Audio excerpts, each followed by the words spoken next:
பாதி அளவுக்கு முங்கி இருக்குதே. இதுல நாம எத்தனை நாளைக்கு உயிரோட இருக்க முடியும்? சீக்கிரமா நம்ம கதை முடிய போகுது. காளி, எனக்கு தண்ணினா பயம்னு உங்களுக்கு தெரியும்ல. சீக்கிரமா என்ன இங்க இருந்து ஒரு பத்திரமான இடத்துக்கு கூட்டிட்டு போங்க. எனக்கு ரொம்ப பயமா இருக்கு காளி. பயப்படாத ராணி, நம்ம சீக்கிரமா ஒரு பத்திரமான இடத்துக்கு போயிடலாம். இந்த மழையும் சீக்கிரம் நின்னுரும். அந்த கடவுள் நமக்கு எப்படியாச்சும் ஏதாவது வழியில ஒரு வழி காட்டுவாரு. காளி அண்ணா, எனக்கு ஒரு ஐடியா தோணுது. இந்த தண்ணியில மிதக்கிற மாதிரி ஒரு படகை நாம செஞ்சுட்டா அந்த படகுலயே நாம எல்லாரும் பத்திரமா இருக்கலாம். தண்ணியில மிதக்கக்கூடிய ஒரு மரம் எனக்கு தெரியும். அந்த மரத்தை எடுத்து நாம உடனே படகு செய்யலாம்.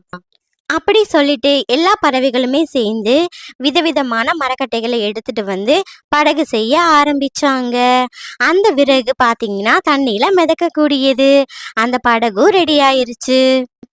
தன்வி, இந்த படகுல நாம உட்காந்தா நனைஞ்சுக்கிட்டு தான் இருப்போம். அதனால நாம நனையாம இருக்கிறதுக்கு மேற்கூரையும் செஞ்சிடலாம்.